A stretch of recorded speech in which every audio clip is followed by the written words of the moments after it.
Hello good evening my dear students. My name is Amit Kumar. मेरा नाम है अमित। आप तो मेरा नाम जान ही गए होंगे।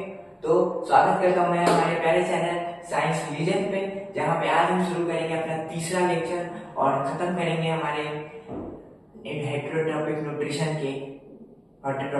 को। हमने जो पिछले दो लेक्चर्स लिए, उन दो लेक्चर्स में हमने प्लांट न्यूट्रिशन प्लांट को खत्म किया। आज हम हेटेरोट्रॉपिक न्यूट्रिशन सब खत्म करने से पहले मैं आपको बता दूं कि आप लोगों का सब, अब मुझे उम्मीद है कि आप लोग खुश होंगे, बहुत हैप्पी होंगे और अपने बोर्ड की प्रिपरेशन मन लगा के कर रहे होंगे। और अगर अगली बात हम लोग करें तो वो ये है कि आज जो हमारा टॉपिक है हेटेरोट्रॉपिक न्यूट्रिशन, वो बहुत इंपॉर्टेंट टॉपिक है। इससे बोर्ड में बार हर साल क्वेश्चन रिपीट होते हैं। और प्लस मेजर पॉइंट ये है कि ये जो हम आज चीज पढ़ेंगे हेटेरोट्रॉपिक न्यूट्रिशन, ये हमारे रियल लाइफ से, डेली लाइफ से रिलेट करता है। ये जो प्रोसेसेस आज हम पढ़ेंगे, जो केमिकल रिएक्शंस होंगे, जो प्रोसेसेस हेटेरोट्रॉपिक न्यूट्रिशन में होंगे, वो सब हमारे साथ रोज होता है। बस फर्क इतना है कि आज से पहले हमें पता नहीं था कि जो डेली चीजें हमारे साथ हो रही है, कैसे हो रही है, क्यों हो रही है और इन्हें हम क्या करते हैं। लेकिन आज पढ़ने के बाद आप समझ जाएंगे कि हेटेरोट्रॉपिक न्यूट्रिशन का आपके डेली लाइफ में क्या मोटो है, क्या वो रोल प्ले करता है। तो मुझे उम्मीद है कि आप समझने की कोशिश करेंगे। और कमाल की बात आपको मैं बताऊं तो साइंस पढ़ने का सबसे बेस्ट तरीका है कि आप साइंस को रियल लाइफ से रिलेट करिए, यानी वास्तविक जीवन से उसे जोड़िए। आज जो आप बायोलॉजी में क्लास 10 की पढ़ेगा, खास करके क्लास 10 की बायोलॉजी जो आप पढ़ेगा, वो प्योर अगर आप ह्यूमन बॉडी पे अप्लाई करोगे तो ह्यूमन बॉडी पे अप्लाई होगा। जो इवेंट्स आप 5 के 5 चैप्टर पढ़ोगे क्लास 10 में, बायोलॉजी में 10th में, वो सारे के सारे जो चीजें मैं पढ़ेंगे समझेंगे, वो सब ना सब आपके साथ होता है। वो सब आप जानते हैं, वो सब आपने देखा है होते हुए, सारे प्रोसेस, सारे इवेंट्स और भी बहुत चीज। बस आपको पता नहीं था ये सब होता कैसे है। लेकिन आज के बाद आपको पता चल जाएगा कि क्या क्या आपके बॉडी के साथ होता है, कैसे कैसे कौन कौन से प्रोसेसेस होते हैं, ये सब आप जानिएगा। और बायोलॉजी, अगर आपको बायोलॉजी में अच्छा करना है, 30 में 30 नंबर लाना है 10th में, मैं आपको यही बोलूंगा कि लेक्चर खत्म हो जाने के बाद जो भी आप लेक्चर में पढ़े उसे आप अपने आप से एनालाइज करिए। सोचिए क्या ये सब चीज मेरे साथ होती है, क्या मैं ये चीजें होती है, मेरे बॉडी ये सब करता है, और करता है तो क्या क्या क्या इसके आउटकम्स होते हैं, क्या नहीं होगा तो क्या होगा, खुद से क्वेश्चन डेवलप करिए। तो उससे आपका कॉन्सेप्ट और क्लियर होगा, आपकी क्लैरिटी और बढ़ेगी और आप और साइंस में अच्छा करेंगे। तो इसी के साथ शुरू करते हैं हमारा हेटेरोट्रॉपिक न्यूट्रिशन। जैसे कि हम जानते हैं न्यूट्रिशन में दो टाइप्स होते हैं मेजरली, एक ऑटोट्रॉपिक, हेटेरोट्रॉपिक। ऑटोट्रॉपिक हम खत्म कर चुके हैं, इसमें ऑर्गेनिज्म खुद खाना बनाता है। आज हम हेटेरोट्रॉपिक को खत्म करेंगे। तो आइए हेटेरोट्रॉपिक न्यूट्रिशन के बारे में। बोर्ड पे जाने से पहले डिफिनेशन मैं आपको बता दूं कि हेटेरोट्रॉपिक न्यूट्रिशन का मतलब हमने लिखवाया था, जिसमें हम लोगों ने देखा था कि हेटेरोट्रॉपिक न्यूट्रिशन में वो ऑर्गेनिज्म आते हैं जो अपना खाना खुद से नहीं बना सकते, जो टोटली डिपेंडेंट हो किस पे, ऑटोट्रॉपिक ऑर्गेनिज्म पे, अपने खाने के लिए, अपनी फूड के लिए।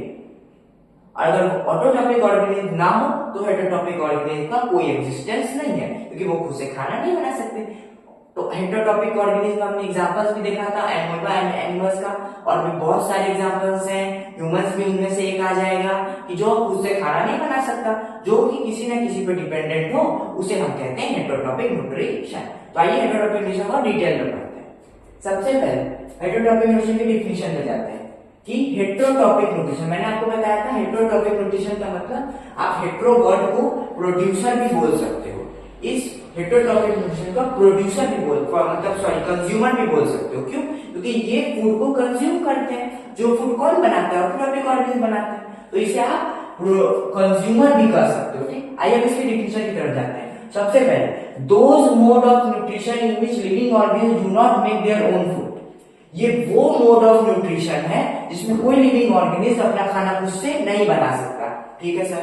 एंड और डिपेंडेंट ऑन ऑटोट्रॉपिक ऑर्गेनिज्म, और कंप्लीटली ऑटोट्रॉपिक ऑर्गेनिज्म पे डिपेंड है अपना खाना बनाने के लिए, फॉर फूड, खाना के लिए। This type of nutrition is known as heterotrophic nutrition.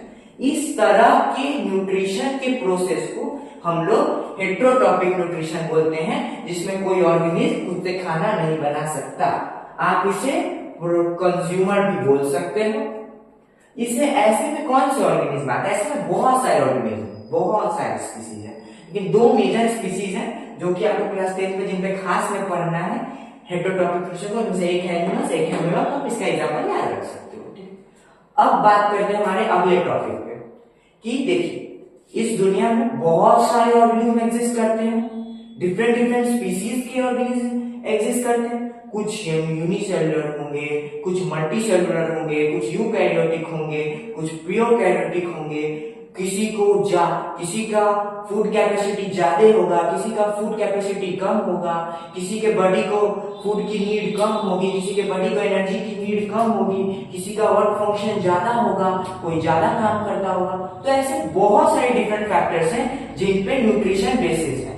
ठीक है, उनमें से दो सबसे बड़ा जो मेजर फैक्टर है, पहला जो मेजर फैक्टर है वो ऑर्गेनिज्म के सेल्स, ऑर्गेनिज्म के सेल्स। तो इस पे दो फैक्टर बनते हैं, पहला मल्टीसेलुलर ऑर्गेनिज्म, पहला दूसरा यूनिसेलुलर ऑर्गेनिज्म। यानी सेल्स की बेसिस पे कुछ ऑर्गेनिज्म ऐसे होंगे जो मल्टीसेलुलर होंगे, यानी जिनके में बहुत सारे ट्रिलियंस ऑफ सेल्स होंगे। तो ट्रिलियंस ऑफ सेल्स होंगे तो टिश्यूज भी बहुत होंगे, टिश्यूज बहुत होंगे तो ऑर्गन्स भी बहुत होंगे, ऑर्गन्स बहुत होंगे तो ऑर्गन सिस्टम बहुत होगा, ऑर्गन सिस्टम बहुत होगा तो पूरा बॉडी कितना कॉम्प्लेक्स होगा, कितनी एनर्जी की जरूरत होगी, उस एनर्जी के लिए कितना ज्यादा फूड खाना पड़ता होगा, उस फूड को डाइजेस्ट करने के लिए उनकी डाइजेस्टिव प्रोसेस अलग होगी, यानी उनका न्यूट्रिएंट्स भी अलग है, उनका न्यूट्रिशन प्रोसेस भी अलग होगा, जिसमें मल्टीसेलुलर ऑर्गेनिज्म आ जाएगा, ह्यूमंस, एमोइबा, ये जितने भी आपको मिलेंगे ये किसमें आपको मिलेंगे, ये आपको मिलेंगे मल्टीसेलुलर ऑर्गेनिज्म में। ठीक है, दूसरे अब बचते हैं यूनिसेलुलर ऑर्गेनिज्म, यानी अब कुछ ऑर्गेनिज्म ऐसे होंगे जो जिनके में नंबर्स, कुछ सम नंबर्स ऑफ सेल्स होगा, यानी एक सेल होगा। कुछ ऑर्गेनिज्म कैसे होंगे, ऐसे होंगे जिनमें एक सेल होगा, जो कि एक सेल से बन के बने होंगे। उनके में सेल एक है तो उनके में फूड की एनर्जी की भी रिक्वायरमेंट कम होगी। अगर एनर्जी की रिक्वायरमेंट कम होगी तो फूड की भी रिक्वायरमेंट कम होगी। अगर फूड की रिक्वायरमेंट कम होगी तो उनका डाइजेस्टिव सिस्टम भी क्या होगा, इजी होगा, जल्दी खाना डाइजेस्ट होता होगा, जल्दी एनर्जी बनता होगा। तो उनके लिए भी न्यूट्रिएंट्स और न्यूट्रिशन का प्रोसेस अलग हो गया, यानी उनके लिए भी हेटेरोट्रॉपिक न्यूट्रिशन का मोड अलग हो गया। ऐसे कौन से ऑर्गेनिज्म होते हैं, ऐसे हमारे ऑर्गेनिज्म में आप ले लीजिए, आप ब्रेड बाउल को ले लीजिए, आप ईस्ट को ले लीजिए, आप फंगी को ले लीजिए, ये सब यूनिसेलुलर ऑर्गेनिज्म होते हैं। इनके में एक से ज्यादा सेल्स नहीं होते, तो इनके अंदर क्या होगा, फूड एनर्जी की कैपेसिटी, एनर्जी का नीड, एनर्जी की रिक्वायरमेंट कम होगी, तो इनका न्यूट्रिशन प्रोसेस अलग होगा। अब आते हैं दूसरे फैक्टर पे। दूसरा फैक्टर हमारा क्या होगा, दूसरा फैक्टर हमारा होगा वैसे ऑर्गेनिज्म जो ना तो अपना खाना खुद से बना सकते हैं और ना तो अपना खाना खुद से पा सकते हैं। कुछ ऐसे ऑर्गेनिज्म भी इस दुनिया में एग्जिस्ट करते होंगे, इस पूरे इंटायर अर्थ में, जो ना खुद से खाना बना सकते हैं और ना खुद से खाना पा सकते हैं। ना तो उनके में खाना बनाने की ताकत है और ना तो उन्हें खाना हासिल करने की किसी से ताकत है। अब अगर मैं शेर की बात करूं तो लायन खाना बना नहीं सकता, लेकिन वो खाना हासिल कर सकता है, किसी को हंटिंग करके, किसी को मार के, किसी को किल करके खाना बना सकता है, शिकारी करके खाना खा सकता है, तो उसके लिए न्यूट्रिशन वो खुद हासिल करता है। ठीक है, लेकिन अगर हम कुछ ऐसे ऑर्गेनिज्म की बात करें जैसा पैरासाइट हो गया, जैसा क्या होगा, पैरासाइटिक ऑर्गेनिज्म हो गए, जैसे आप पैरासाइटिक ऑर्गेनिज्म का एग्जांपल ले लीजिए, लीच, टैपवर्म, ऐसे ऑर्गेनिज्म होंगे जो ना तो अपना खाना खुद से बना सकते हैं, ना तो खुद से खाना हासिल कर सकते हैं, तो उनके लिए भी न्यूट्रिएंट्स का मतलब कुछ और होगा, न्यूट्रिशन का मतलब कुछ और होगा, उनके लिए भी डाइजेस्टिव सिस्टम अलग होगा, वो भी किसी और प्रोसेस से फूड को डाइजेस्ट करते होंगे, उससे न्यूट्रिएंट निकालते होंगे और फिर उस न्यूट्रिएंट से एनर्जी बनाते होंगे for further development of your body, his body. तो इस बेसिस पे हेटेरोटॉपिक न्यूट्रिशन को 3 चीजों में डिवाइड किया गया है। There are 3 types of heterotopic nutrition. Heterotopic nutrition के 3 टाइप हैं। पहला होलोजोइक, दूसरा सेप्रोफाइटिक, तीसरा पैरासाइटिक। आइए बारी बारी से तीनों का मतलब सुनते। सबसे पहले होलोजोइक वो मोड ऑफ न्यूट्रिशन है हेटेरोटॉपिक का जिसमें हम आते हैं, ह्यूमंस आते हैं, एनिमल्स आते हैं, एमोइबा आते हैं, आप आते हैं, मैं आते हैं, जानवर आते हैं और एमोइबा आते हैं, ऐसे ऑर्गेनिज्म इसमें आते हैं। अब इसमें खास क्या है, अब हम कैसे बताएंगे कौन सा होलोजोइक है, कौन सा होलोजोइक नहीं। अब बताइए, आप जब खाना खाते हो तो आपका खाना खाने का सिंपल प्रोसेस क्या होता है। मानिए आपको कोई रॉ मटेरियल मिला, जैसे रोटी मान लीजिए, ब्रेड मान लीजिए, सबसे पहले आप उसे क्या करते हो, इंटेक करते हो, मुंह के अंदर लेते हो, फिर उसे चबाते हो और फिर वो अंदर जाता है। ठीक है, फिर वहां पे जाता है और फिर अंदर डाइजेस्ट होता है। फूड ह्यूमंस में फूड अंदर डाइजेस्ट होता है, अंदर डाइजेस्ट होता है। और हम लोग कैसा डाइजेशन करते हैं? सॉलिड, मजबूत सॉलिड डाइजेशन करते हैं। तो होलोजोइक का मतलब कुछ नहीं है, होलोजोइक का मतलब कुछ नहीं है। होलोजोइक का सिंपल मतलब है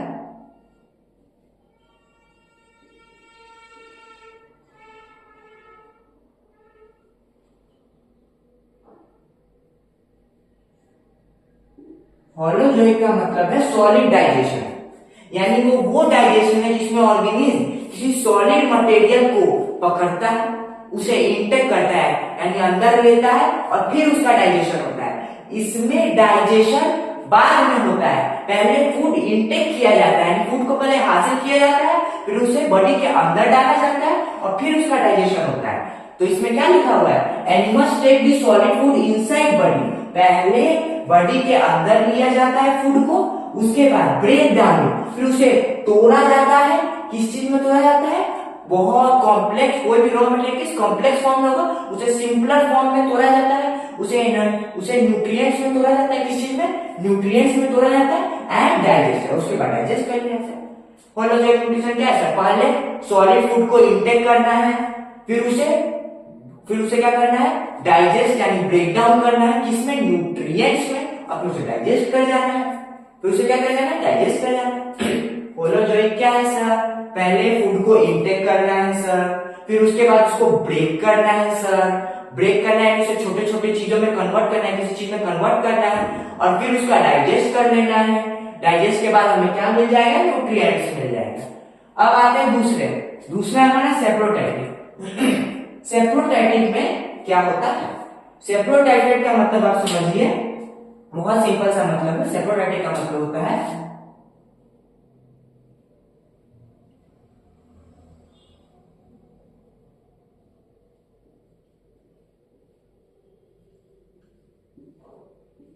सेप्रोटैक्टिक का मतलब होता है डेड एंड डिकम्पोज, यानी जो भी ऑर्गेनिज्म किसी मरे हुए फूड को खाते हैं, किसी मरे हुए फूड को खाते हैं, उसमें से न्यूट्रिएंट निकालते हैं, उसमें से उसको डाइजेस्ट करते हैं, उसे हम सेप्रोटैक्टिक कहेंगे।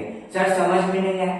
देखिए सेप्रोटैक्टिक ऑर्गेनिज्म में मेनली क्या होता है? ये वो ऑर्गेनिज्म होते हैं जो किसी भी मरे हुए चीज को, जैसे मानिए एक लायन है, वो मर गया, वो मर गया, अब वो मर जाएगा तो उसमें सेप्रोटैक्टिक ऑर्गेनिज्म आएंगे, उस मरे हुए बॉडी में से क्या, उस मरे हुए बॉडी को फीड करेंगे, खाएंगे और फिर उसमें से न्यूट्रिएंट्स निकालेंगे और फिर उसको क्या करेंगे? अब्सॉर्ब कर लेंगे। फिर क्या करेंगे?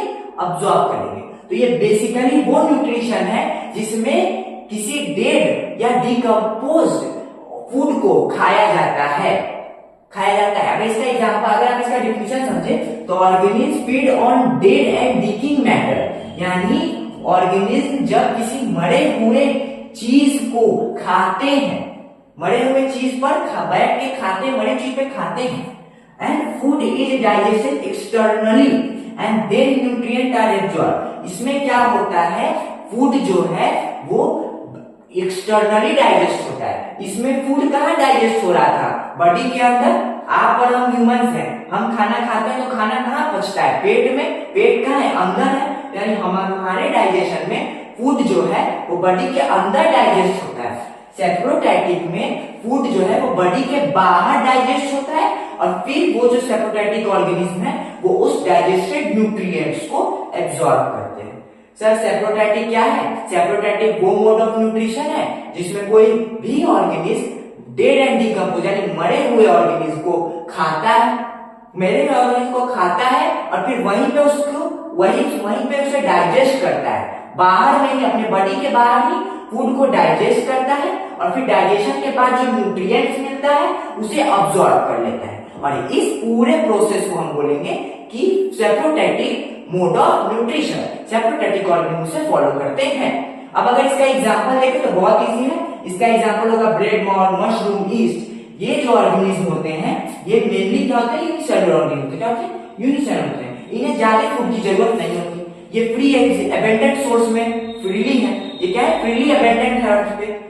ये क्या है? फ्रीली अबेंडेंट अर्थ पे एटमॉस्फेयर में प्रेजेंट है, हर जगह प्रेजेंट है। तो इन्हें इजीली जहां भी डेड डिकम्पोजेस मटेरियल दिखता है वहां पे इंटेक करता है, ऑर्गेनिज्म दिखता है इंटेक करता है, उसमें से न्यूट्रिएंट्स डाइजेशन करते हैं उसका एक्सटर्नली, उसमें से न्यूट्रिएंट्स निकालते हैं, ऑब्जॉर्ब करते हैं और अपना लाइफ जीते हैं। तीसरा मोड ऑफ न्यूट्रिशन जो है वो हमारा पैरासिटिक। अब पैरासिटिक मोड ऑफ न्यूट्रिशन क्या होता है सर, ये भी समझा दीजिए। तो आप सबके घर में कभी ना कभी आपकी कोई बहन होगी या आप ही होंगे, तो आपने देखा होगा बचपन में आपको ढील हुआ होगा, ढील, मम्मी लोग बोलती होगी अरे इसको ढील हो गया, इसको ढील हो गया, इसको कंघी करो, इसके ढील में जो बैक्टीरिया है उसे निकालो, उसे मारो, मम्मी मारती होगी उंगली से। वो जो ढील होता था वो क्या होता था, वो एक पैरासाइटिक ऑर्गेनिज्म है। वो क्या है, पैरासाइटिक ऑर्गेनिज्म है, जिसने क्या किया, तुम्हारे ब्रेन को कब्जा कर लिया, तुम्हारे ब्रेन को होस्ट कर लिया, तुम्हारे ब्रेन को होस्ट कर लिया और तुम्हारे ब्रेन से, ब्रेन के थ्रू क्या लिया, ब्लड लिया। तुम्हारे ब्लड में क्या मौजूद है, एनर्जी, तुम्हारे बॉडी में से उसने एनर्जी लिया बिना तुम्हें मारे, बिना तुम्हें नुकसान पहुंचाए। तो parasitic organism mode of nutrition वो मोड ऑफ न्यूट्रिशन है जिसमें कोई भी ऑर्गेनिज्म किसी और ऑर्गेनिज्म के बॉडी को कैप्चर करता है। क्या करता है, कैप्चर करता है। क्या करता है, कैप्चर करता है, without killing it, without killing us, without उसे मारे हुए कैप्चर करता है और उसमें से न्यूट्रिएंट्स लेता है। क्या लेता है, न्यूट्रिएंट्स को अब्सॉर्ब करता है, न्यूट्रिएंट्स लेता है, उसे हम कहते हैं पैरासाइटिक ऑर्गेनिज्म। अब सर ऐसा मैंने आपको ढील का एग्जांपल दिया, ऐसे भी और एग्जांपल है, टैपवर्म, लीच, टिक्स, टैपवर्म, लाइस, टिक्स, लीच, ये जितने भी ऑर्गेनिज्म आपको दिख रहे हैं ये क्या है, ये पैरासाइटिक है। ये ना खुद से खाना बना सकते हैं, ना खुद से इनकी औकात है खाने को हासिल करने की। ये बस चुपके से किसी के ऊपर जाके कब्जा करके उसमें से न्यूट्रिएंट्स निकाल सकते हैं, इनकी यही लिमिटेशन है। अब जो पैरासाइटिक में एक और एग्जांपल बन जाता है जो कि हमारा है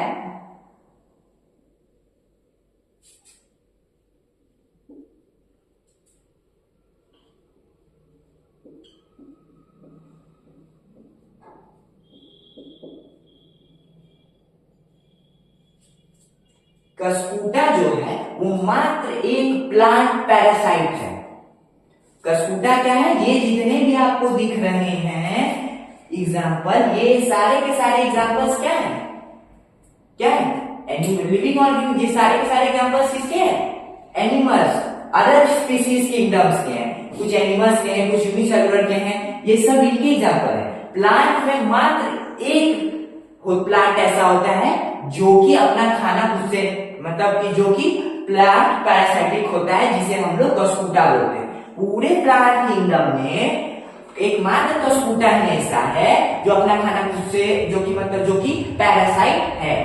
ये क्या करता है, मेनली होता क्या है, कस्कूटा के पास क्लोरोफिल का लैक होता है। कस्कूटा के पास क्लोरोफिल नहीं होता, कि भाई क्लोरोफिल होता तो फोटोसिंथेसिस का उसका खाना बना ही लेता, तो इसके पास क्लोरोफिल नहीं है। ये क्या करेंगे भाई साहब, ये किसी और प्लांट के पास जाएंगे जिसने खाना बनाया हुआ होगा, उसके लीफ के सरफेस पे जाएंगे, उसने खाना बनाया हुआ होगा और क्या करेंगे, उसमें से सारा का सारा न्यूट्रिएंट एक्सट्रैक्ट करेंगे, न्यूट्रिएंट एक्सट्रैक्ट करेंगे और अपने आप को क्या करेंगे, अपने आप को क्या करेंगे, न्यूट्रिएंट अब्सॉर्ब कर, अपने आप को न्यूट्रिएंट देंगे, उससे एनर्जी बनाएंगे और जिंदा रहेंगे। तो कस्कूटा एकमात्र प्लांट पैरासाइटिक है जिसको की बहुत इंपॉर्टेंट है, इसमें क्वेश्चन पूछा गया, जिसके पास क्लोरोफिल का लैक होता है, उससे खाना नहीं बना सकता। ये दूसरे प्लांट के बॉडी पे जाके उसको एक्सटर्नली डाइजेस्ट, उसको डाइजेस्ट करता है, उसको डाइजेस्ट करके उससे न्यूट्रिएंट निकालता है, उसको न्यूट्रिएंट निकालता है। ये भाई साहब लोग कुछ नहीं करते, ये लोग डाइजेशन में बिलीव नहीं रखते ना, ये लोग डाइजेशन में बिलीव रखता है, ये लोग डाइजेशन में बिलीव रखता है, ये थोड़ा कामचोर है, ये डाइजेशन में बिलीव नहीं रखता, ये बोलता है दूसरे ने खाना बनाया होगा, हम क्यों मेहनत करने जाए भाई, काम करना पड़ता है, एनर्जी लगता है, क्यों खुद से मेहनत करने जाए, भगवान ने हमको इतनी बड़ी ताकत दी है तो उसका यूज करेंगे। तो ये लोग कामचोर होते हैं, ये लोग खुद से खाना नहीं बना सकते, तो इसलिए क्या करते हैं, जो प्लांट, जो दूसरा प्लांट खाना बनाया हुआ होता है उसके बॉडी को हाइड कर देते हैं, उसके बॉडी को होस्ट कर लेते हैं, उसके बॉडी को, और उसमें से न्यूट्रिएंट्स अब्सॉर्ब कर लेते हैं और फिर एनर्जी बना देते हैं और अपने सेल का, अपने बॉडी का ग्रोथ करते रहते हैं। तो मात्र एक प्लांट पैरासाइटिक है ये, बाकी सब अदर पैरासाइटिक का एग्जांपल है। आप इसे लिख लीजिए, मुझे उम्मीद है मैंने आपको अच्छे से समझाया होगा।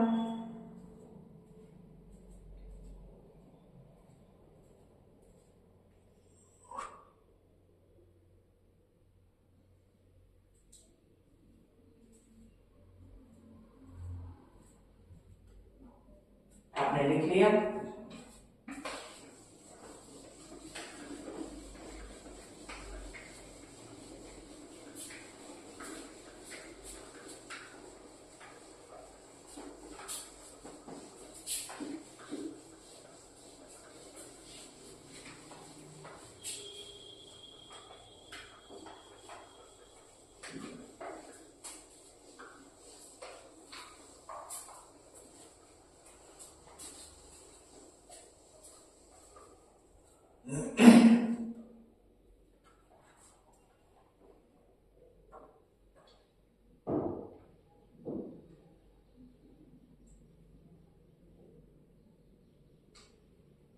तो अब अगर हम बात करें तो हमारा हेटरोट्रॉपिक न्यूट्रिशन में हमें 3 ऑर्गेनिज्म के बारे में मेनली हेटरोट्रॉपिक न्यूट्रिशन पढ़ना है।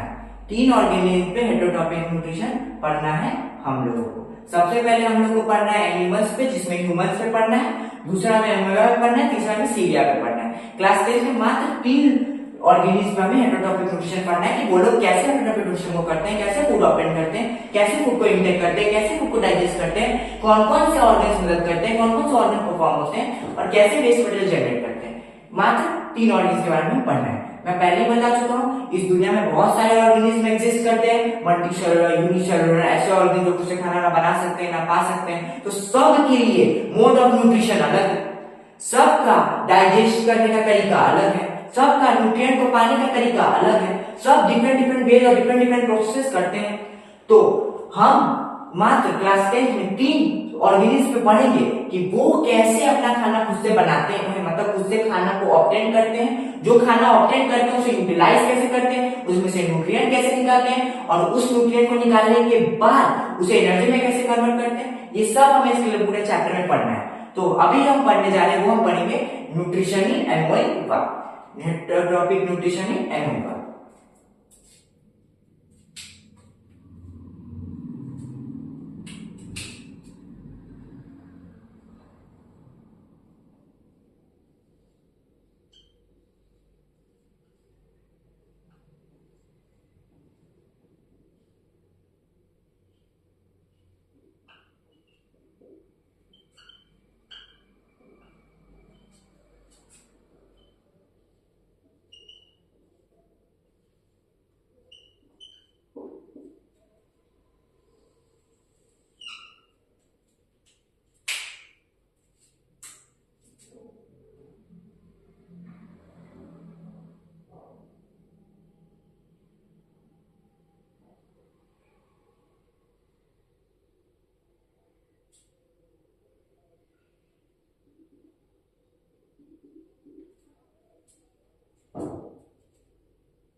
तो अब अगर हम बात करें तो सबसे पहले जिस ऑर्गेनिज्म पे हमें पढ़ना है हेटेरोटॉपिक न्यूट्रिशन, वो है हमारा वो ऑर्गेनिज्म हमारा एमोइबा है। वो ऑर्गेनिज्म हमारा कौन सा है?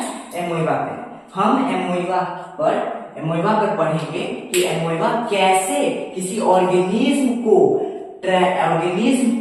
पकड़ता है, फिर उसे इंटेक करता है, और कैसे डाइजेशन का प्रोसेस करता है, और कैसे न्यूट्रिएंट्स को अब्सॉर्ब करता है। हम ये सब शुरू से पढ़ेंगे इन एमोइबा। तो चलिए सबसे पहले शुरू करते हैं।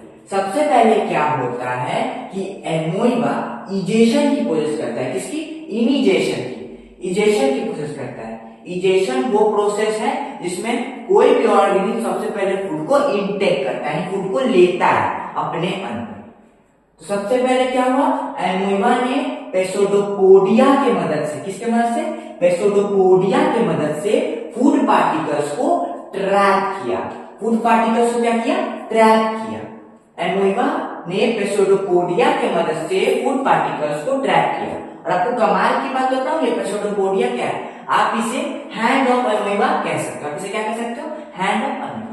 असली में होता क्या है कि जब एमोइबा को किसी भी फूड पार्टिकल को इंटेक करना होता है तो वो अपने सेल को एक्सटेंड करता है, बढ़ाता है, और उसी बढ़े हुए सेल से वो क्या करता है? अपना एरिया बढ़ाता है और किसी भी फूड को अपने अंदर ले लेता है। और उसी एक्सटेंडेड सेल को हम लोग पेसोडोपोडिया कह के बुलाते हैं। क्या करके बुलाते हैं? पेसोडोपोडिया करके बुलाते हैं। और इसी के मदद से एमोइबा फूड को पकड़ता है, इंटेक करता है, ग्रैब करता है।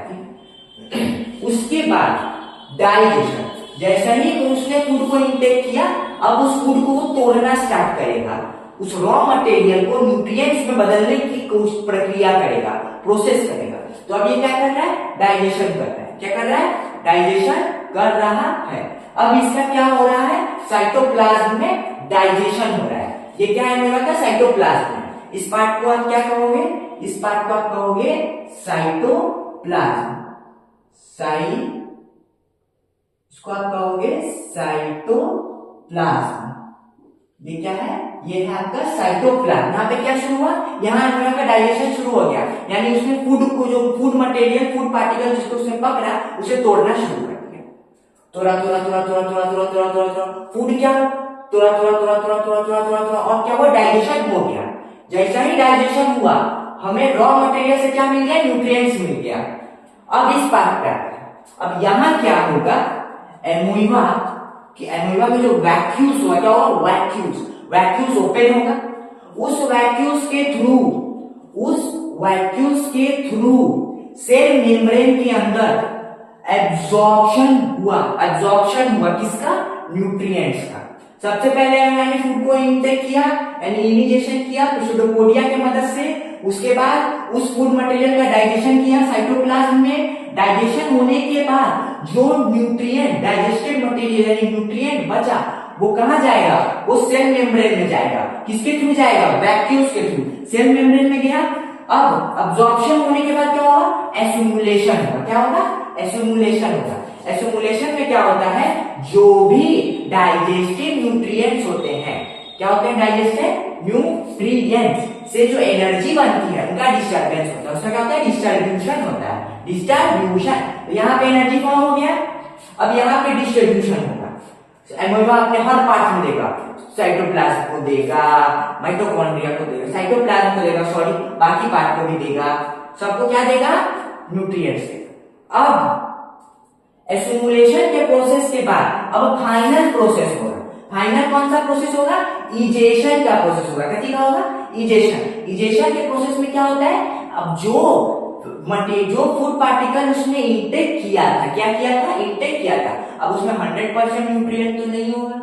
डाइजेशन हो जाने के बाद, न्यूट्रिएंट निकल जाने के बाद कुछ वेस्ट भी होगा, उसमें कुछ वेस्ट मटेरियल भी होगा।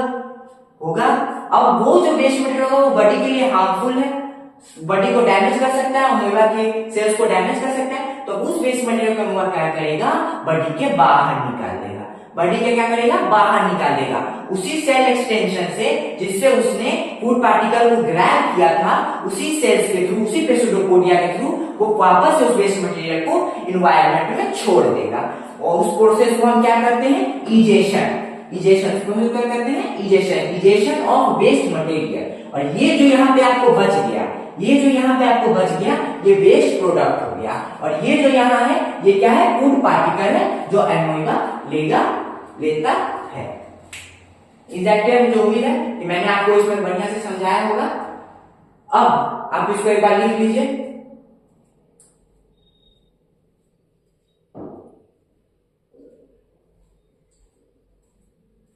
तो अब मुझे उम्मीद है कि मैंने आपको ये पूरा समझाया होगा। अब हमारे नेक्स्ट वीडियो में, यानी जो अगला वीडियो हम बनाएंगे, उसमें हम लोग हेटेरोटॉपिक न्यूट्रिशन के दो बचे हुए ऑर्गेनिज्म जो है, पहला सीलिया, दूसरा क्या है हमारा, पहला सीलिया है, दूसरा हमारा क्या है, एनिमल्स यानी ह्यूमंस पे, उसको हम लोग खत्म कर लेंगे। उसका न्यूट्रिशन इन ऑर्गेनिज्म हमारा खत्म हो जाएगा, फिर रिस्पिरेशन की तरफ बढ़ेंगे। मुझे उम्मीद है कि मैंने आपको ये वीडियो अच्छा बनाया होगा, मैंने आपको अच्छे से बनाया होगा। जो भी प्रॉब्लम आपको इसमें दिखे आप मुझे जरूर कमेंट करें और मुझे बताएं कि मैं अगली बार आऊं तो और अच्छा करूं और अच्छे से आपको पढ़ाऊं। और हो सके तो प्लीज इसको सब्सक्राइब कर दीजिएगा, लाइक कर दीजिएगा, और हो सके तो जितने से ज्यादा लोगों तक इसको शेयर कर सकते हैं, इसको शेयर करिएगा कि मैं ज्यादा से ज्यादा लोगों तक अपने नॉलेज को पहुंचा सकूं, उनकी मदद कर सकूं, उन्हें भी साइंस से प्यार करा सकूं। तो मिलते हैं हमारे नेक्स्ट वीडियो में। मिलने से पहले एक बात हमेशा याद रखिएगा कि ये जो प्रोसेस आपने आज देखा, ये आपके साथ भी डेली लाइफ में होता है। तो घर जाके आप जरूर सोचेगा